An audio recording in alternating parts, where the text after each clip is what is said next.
কাঁদরের সন্তান, ওর উপর আমার এই সংসারের সব দায়ভার ছিল। আমার সুন্দর জীবনে আমি আসতে চাই, বাঁচতে চাই। আমার ছেলে 5-এর সময় উপজেলার ভিতরে ফার্স্ট হয়েছে, উপজেলার ভিতরে ফার্স্ট হয়েছে 5-এর সময়। এসএসসিতে গোল্ডেন পাইছে।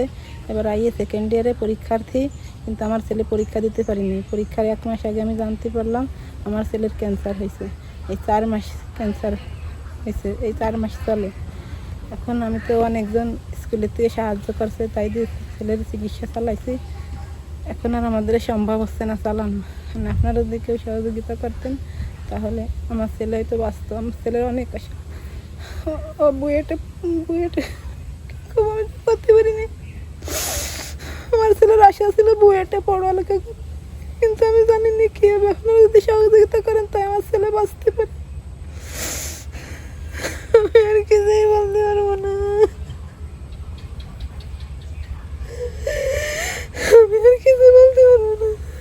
আমার কষ্টে বুক ফেটেছে। আমার অনেক আদরের সন্তান, ওর উপর আমার এই সংসারের সব দায়ভার ছিল। আর বাবা অসুস্থ, আমার বাবার অনেক অসুস্থ, উনি তো পারবে না ওর সমস্যার সমাধান করতে। আমরা কীভাবে আরো চিকিৎসা করবো আমি জানি না।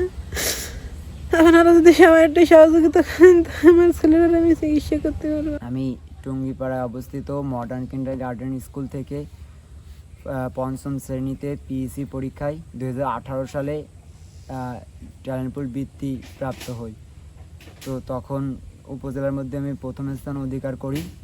তারপর 2024 সালে এসএসসি পরীক্ষায় এই টুঙ্গিপাড়ায় অবস্থিত নীলফামারী উচ্চ বিদ্যালয় থেকে আমি গোল্ডেন প্লাস অর্জন করি।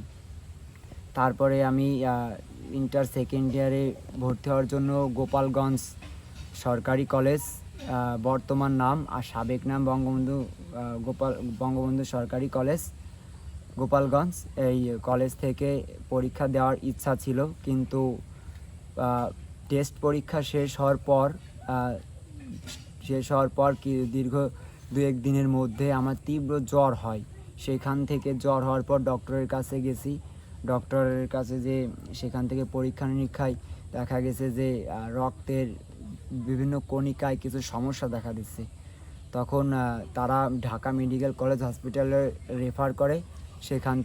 সেখানে আমরা যে আরও দামি পরীক্ষার মাধ্যমে তারা নিশ্চিত করে যে রক্তের ক্যান্সার, মানে যাকে বলা হয় ETPALL, মানে রক্তের ক্যান্সারের ধরনটা হচ্ছে ETPALL, এই রক্তের ক্যান্সারটা ধরা পড়ে।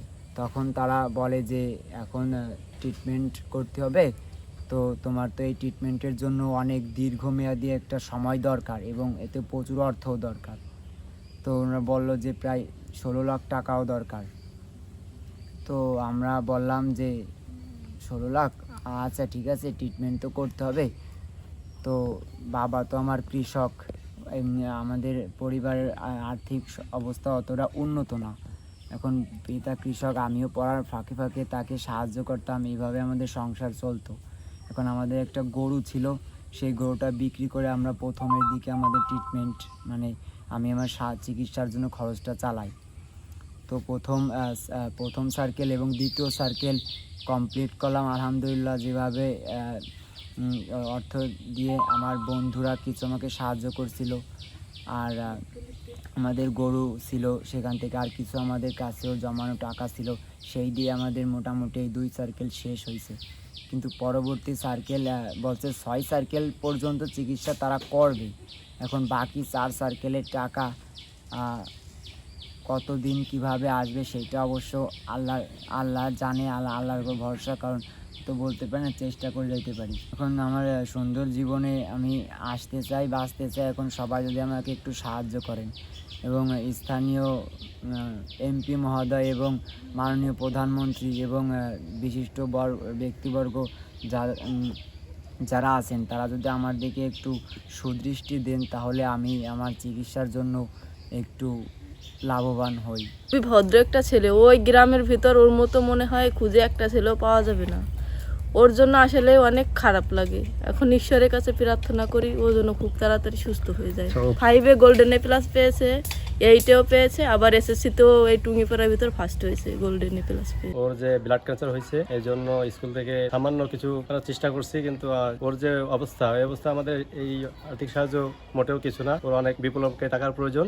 সেই অবস্থায় যদি আপনারা বিত্তবান যারা আছেন তারা যদি একটু এগিয়ে আসেন বা সরকারের পক্ষ থেকে যদি কোনো সহযোগিতা করেন তাহলে হয়তো বা তার জীবনটা ফিরে আসতে পারে এবং সে আমাদের বিদ্যালয় থেকে গোল্ডেন এ প্লাস পেয়েছে এবং সে সামনে যেন লেখাপড়া করতে পারে এই জন্য আমি অনুরোধ জানাচ্ছি। শিক্ষার্থী সে অত্যন্ত মেধাবী এবং অনেক ভদ্র একটা শিক্ষার্থী ছিল।